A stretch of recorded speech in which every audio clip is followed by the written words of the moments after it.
जय Hind defence lovers. आज की टॉप हेडलाइंस कुछ इस प्रकार है। भारतीय सेना प्रमुख ने अपने ऑफिसर्स को ऑपरेशन सिंदूर 2.0 और ऑपरेशन स्नो लेपर्ड 2.0 के लिए तैयार रहने के लिए कहा।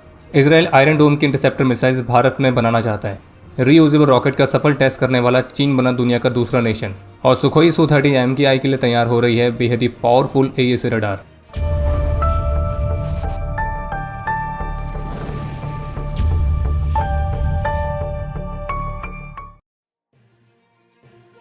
टाइम्स ऑफ इंडिया की तरफ से जारी लेटेस्ट रिपोर्ट के मुताबिक भारतीय सेना के नए प्रमुख जनरल धीरज सेठ ने 6 जुलाई 2026 को सर्विंग आर्मी ऑफिसर्स को एक लेटर लिखा था और जिसका टाइटल था टुगेदर टुवर्ड्स एक्सीलेंस।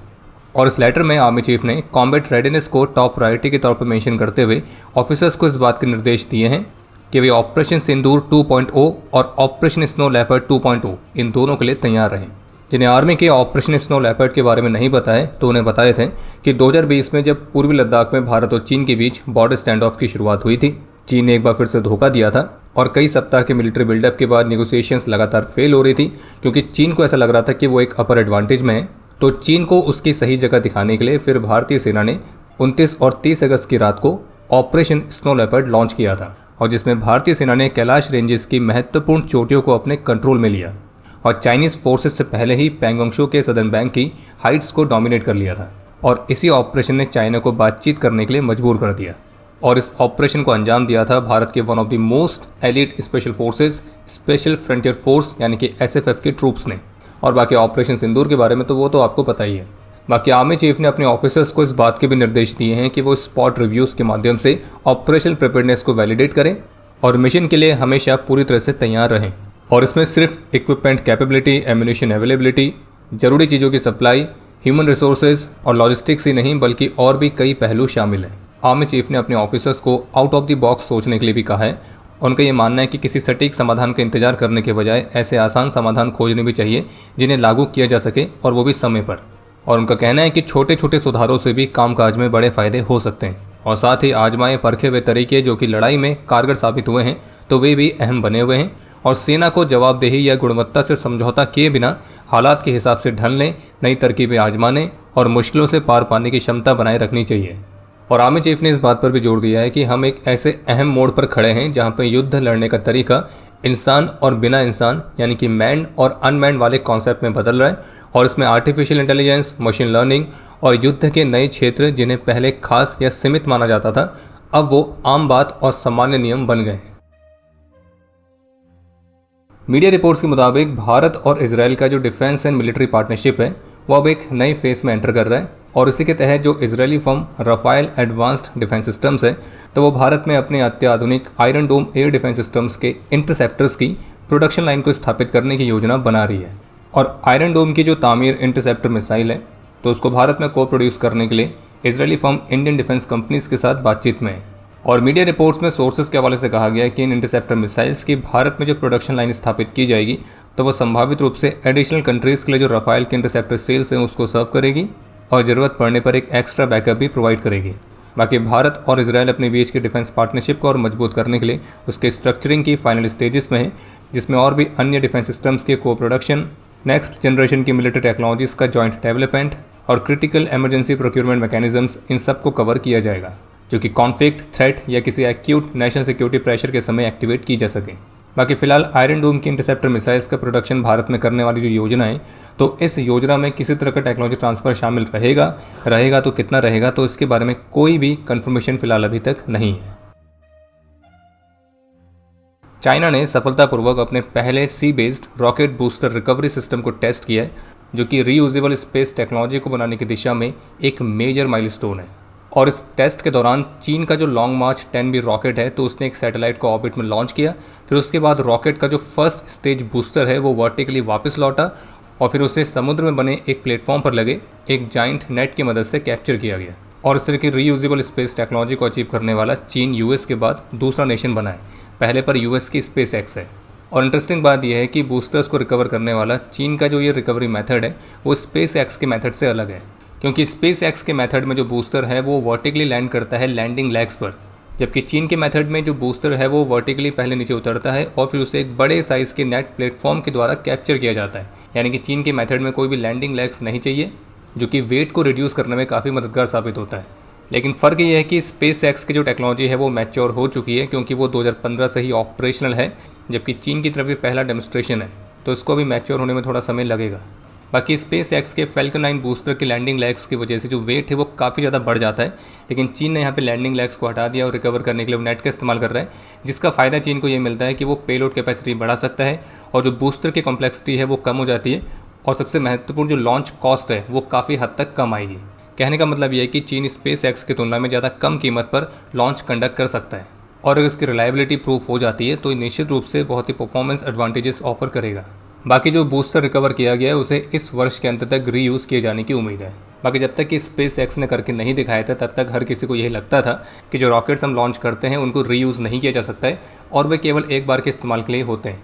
लेकिन स्पेस एक्स ने उस मिथ को दूर किया और ये साबित किया कि समस्या का समाधान हो सकता है, और अब चीन ने इसी में अपने नेट रिकवरी वाले सिस्टम से ये साबित किया है कि इस समाधान के और तरीके भी हो सकते हैं।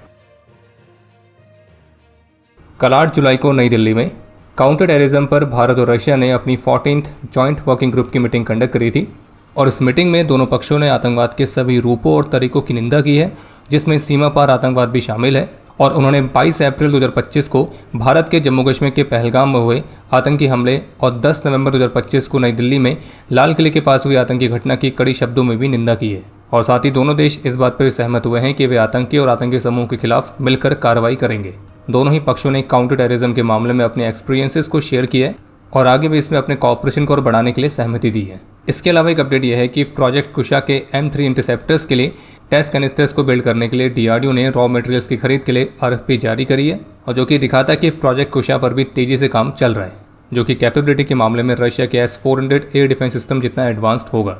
और इसके अलावा DRDO ने foldable wing UAV tube launcher system के डिज़ाइन और डेवलपमेंट के लिए भी एक नया टेंडर जारी किया है। आप सभी को ध्यान होगा कि इस साल मार्च में NIA ने भारत के खिलाफ आतंकी साजिश में शामिल होने के चलते 6 यूक्रेनियन और एक US नेशनल को गिरफ्तार किया था, और वो US नेशनल कोई और नहीं बल्कि US का ही बेहद ही फेमस मर्सेनरी जिसका नाम है मैथ्यू वैन डाइक, तो वो था।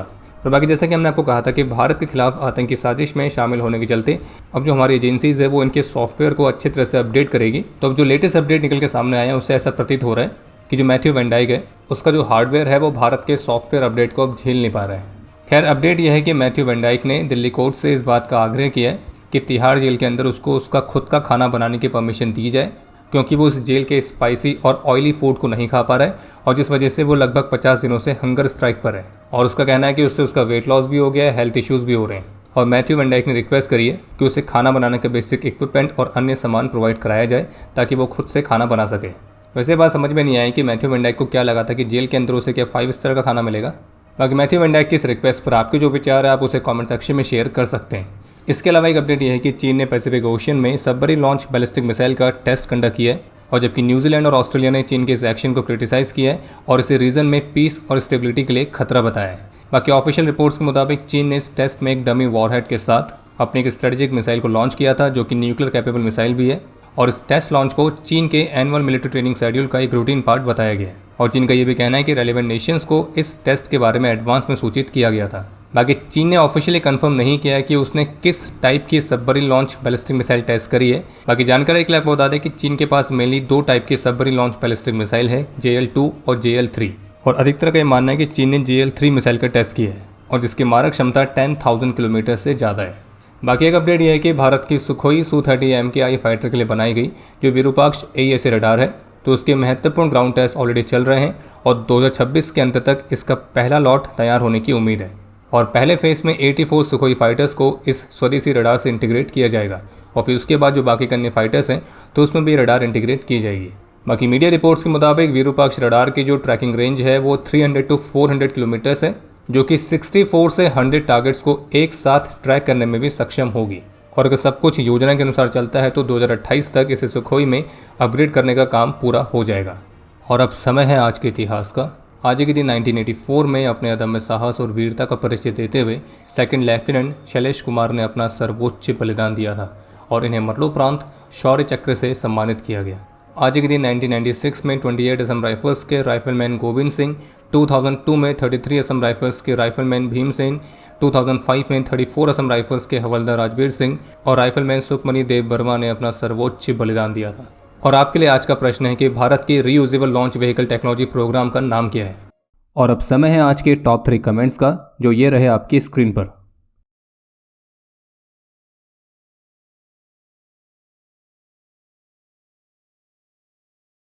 उम्मीद है आपको आज का एपिसोड पसंद आया होगा। पसंद आया तो वीडियो को लाइक करना ना भूलें। आपके कोई भी सुझाव या सवाल हो तो उसके लिए कमेंट सेक्शन ओपन है। और अगर आप डिफेंस रिलेटेड और भी एक्सक्लूसिव कंटेंट में दिलचस्पी रखते हैं तो आज ही प्ले स्टोर से डिफेंस स्क्वाड की सुपर ऐप को डाउनलोड करना ना भूलें। और अगर आप चैनल पर पहली बार आए हैं तो squadron.in पे जाके हमारे नए डिज़ाइंस को भी चेकआउट जरूर करें। बाकी जल्द मिलेंगे नए एपिसोड के साथ। तब तक के लिए जय हिंद, जय भारत।